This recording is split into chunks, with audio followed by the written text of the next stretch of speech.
Welcome back. ಈ ಮಂಗಣ್ಣನ ನೋಡಿದ ತಕ್ಷಣ ಯಾಕೋ ಗೊತ್ತಿಲ್ಲ ನನಗೆ ಸಂಪಿಗೆ ಹಣ್ಣಿನ ನೆನಪಾಯಿತು. ಅದರಲ್ಲೂ ಸೀಸನ್ ಬೇರೆ. ನಮಗಂತ ಒಂದು ಬಿಡದೆ ಎಲ್ಲ ಹಣ್ಣು ತಿಂದು ಮುಗಿಸ್ತವೆ. ಅದಕ್ಕೆ ತಡ ಮಾಡದೆ ಸೀದಾ ಇಲ್ಲಿಂದ ಗದ್ದೆ ಹತ್ರ ಇರೋ ಮರದಲ್ಲಿ ಸಂಪಿಗೆ ಹಣ್ಣು ಆಗಿರ್ಬೋದಾ ಅಂತ ನೋಡಕ್ಕೆ ಹೋದ್ವಿ. ಅಲ್ಲಿ ನೋಡಿದರೆ ಸಿಕ್ಕಾಪಟ್ಟೆ ಹಾರ್ನ್ಬಿಲ್ ಪಕ್ಷಿಗಳು. ಈ ಕಾಡಿನ ನಿಶಬ್ದತೆನ ಮೌನನ ಹಾಳು ಮಾಡಿದ್ದು ನಾವೇನಾ ಅಂತ ಅನ್ನಿಸ್ತು.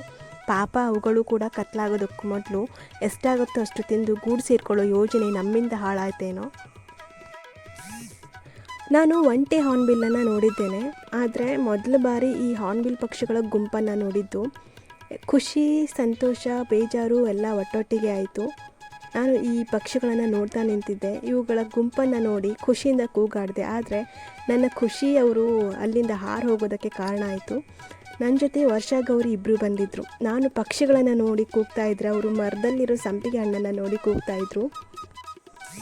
ಮರದಲ್ಲಂತೂ ಸಿಕ್ಕಾಪಟ್ಟೆ ಹಣ್ಣುಗಳಿದ್ವು. ಅವ್ರ ಕಿರ್ಚಾಟಕ್ಕೆ ಹಣ್ಣುಗಳೇನೂ ಉದುರು ಬೀಳಲಿಲ್ಲ.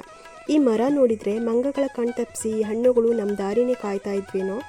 ನಮ್ಮ ಗೌರಿ ಅಂತೂ ಏನೂ ಮಾತಾಡದೆ ಹಣ್ಣನ್ನು ತೆಗೆದು ಬಾಯಲ್ಲಿಡ್ತಾಯಿದ್ಲು. ಈ ಮರಕ್ಕೆ ಇಷ್ಟು ಹಣ್ಣಾಗಿದೆ ಅಂತ ನಮಗೆ ಗೊತ್ತಿರಲಿಲ್ಲ.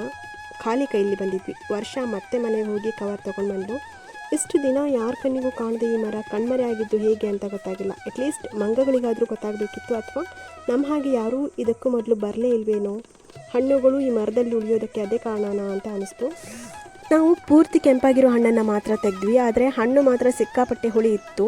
ಹುಳಿ ಇದ್ದರೂ ತೆಗೆಯೋದು ನಿಲ್ಲಿಸಲಿಲ್ಲ. ಈ ರೀತಿ ಕಾಡಲ್ಲಿ ಸಿಗೋ ಈ ಸೀಸ್ನಲ್ ಹಣ್ಣುಗಳು ಹುಳಿ ಇದ್ರೇನು ಸಿಹಿ ಇದ್ರೇನು ತಿನ್ನೋದೆ. ಇತ್ತೀಚೆಗೆ ಸೀಸ್ನಲ್ ಹಣ್ಣುಗಳು ಸಿಗೋದು ತುಂಬ ಕಡಿಮೆ.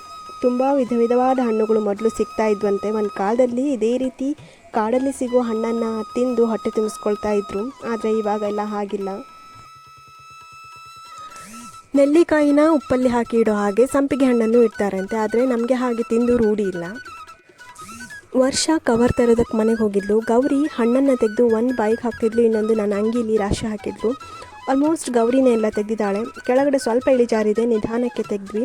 ಸಂಪಿಗೆ ಹಣ್ಣಿನ ಮರಕ್ಕೆ ಮುಳ್ಳಿರುತ್ತೆ. ಮರ ಹತ್ತಿ ತೆಗೆಯೋರಿಗೆ ತುಂಬ ಕಷ್ಟ. ಒಂದು ಮುಳ್ಳು ಚುಚ್ಚಿದ್ರೆ ಅದ್ರ ನೋವು 2 ದಿನದವರೆಗೆ ಹಾಗೇ ಇರುತ್ತೆ.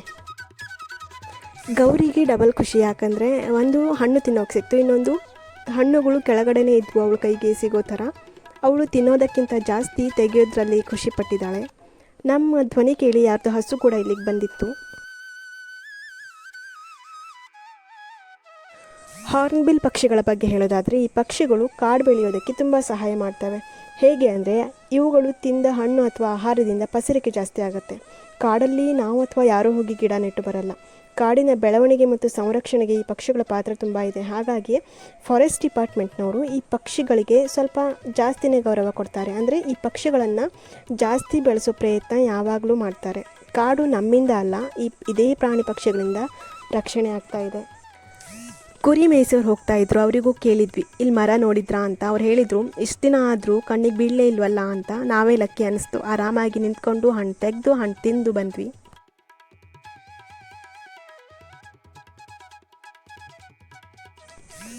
ಮರದ ತುದಿವರೆಗೂ ಸ್ವಲ್ಪ ಅಲ್ಲ, ತುಂಬಾ ಜಾಸ್ತಿ ಕೆಂಪಾಗಿರೋ ಹಣ್ಣುಗಳು. ಅದನ್ನು ಹಕ್ಕಿಗಳು ತಿಂದು ಖಾಲಿ ಮಾಡಬೇಕು ಅಥವಾ ಮಂಗಗಳು ತಿಂದು ಖಾಲಿ ಮಾಡಬೇಕು. ಮರ ಹತ್ತಕ್ಕಂತೂ ಆಗಲ್ಲ.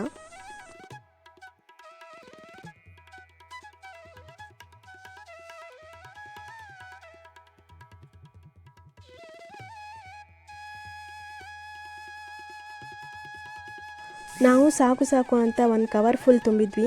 ಗೌರಿ ಹಣ್ಣನ್ನು ತಿಂದು ನೀರು ಕುಡಿಯೋದು ಮಾಡ್ತಾಯಿದ್ಲು. ಹಣ್ಣು ತೆಗೆದು ಮುಗಿಸಿದ್ವಿ. ಅಷ್ಟೊತ್ತಿಗೆ ಊರಿನ ಚಿಕ್ಕ ಮಕ್ಕಳು ಬಂದಿದ್ದರು. ಅವರಿಗೂ ಬೇಕಾದಷ್ಟು ಅವ್ರು ತೆಕ್ಕೊಂಡ್ರು. ಕಲರ್ ಆಗದೆ ಇರೋ ಹಣ್ಣನ್ನು ನಾವು ಬಿಟ್ಟಿದ್ವಿ, ಅದನ್ನೇ ಅವ್ರು ತೆಗೆದ್ರು ಅನಿಸುತ್ತೆ. ತುದಿವರೆಗೂ ನೋಡಿ ಮರ ಎಷ್ಟು ಕೆಂಪಾಗಿ ಕಾಣ್ತಾ ಇದೆ ಅಂತ ನೋಡಿನೇ ಖುಷಿ ಆಗುತ್ತೆ. ಗೌರವ್ ಕೊನೆಯಲ್ಲಿ ಬಂದ. ಇವರಿಗೆ ಮರ ನೋಡಿ ಮನೆಗೆ ಹೋಗೋದಕ್ಕೆ ಮನಸ್ಸಿಲ್ಲ. ಹೋಗ್ತಾ ಈ ಎಲೆಗಳನ್ನು ತೊಗೊಂಡು ಹೋದ್ವಿ. ಬೇಲೀಫ್ ಅಥವಾ ಫಲಾವಲೆ ಅಂತ ಏನು ಹೇಳ್ತೀವಿ. ಇದು ಕಾಡಲ್ಲಿ ಇದ್ರ ಮರಗಳು ತುಂಬ ಜಾಸ್ತಿ ಇದ್ದಾವೆ. ಹಾಗೆ ನಾವು ಬೆಳೆಸಿದ್ದೇವೆ ಕೂಡ. ಇದನ್ನು ಧೂಪದ ಜೊತೆ ಮನೆಯಲ್ಲಿ ಸಂಜೆ ಹೊತ್ತಲ್ಲಿ ಹಾಕಬೇಕು. ಮನೆ ತುಂಬ ಪರಿಮಳ ಹಬ್ಬತ್ತೆ.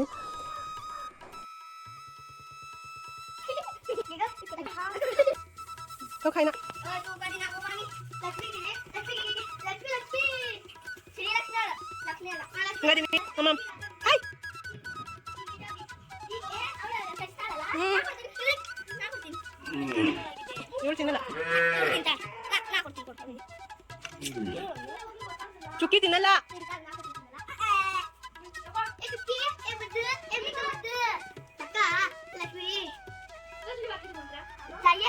और लाइक करो लाइक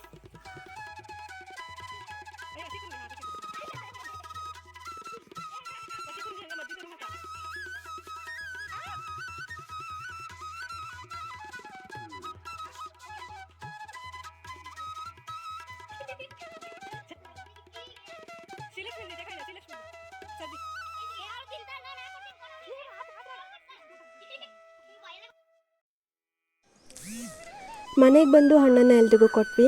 ತುಂಬ ಹುಳಿ ಇದ್ದಿದ್ದರಿಂದ ಯಾರೂ ಜಾಸ್ತಿ ತಿಂದಿಲ್ಲ. ಹಾಗಂತ ಮಕ್ಕಳು ಸುಮ್ಮನಿರಲಿಲ್ಲ, ಉಪ್ಪು ಹಚ್ಚಿ ತಿಂದರು. ನಮ್ಮ ಇವತ್ತಿನ ಈ ಖುಷಿಗೆ ಕಾರಣ ಹಾರ್ನ್ಬಿಲ್ ಪಕ್ಷಿಗಳು ಮತ್ತು ಇದೇ ಸಂಪಿಗೆ ಹಣ್ಣು. ನೆಕ್ಸ್ಟ್ ವ್ಲಾಗಲ್ಲಿ ಸಿಗ್ತೀನಿ. Boy and take care.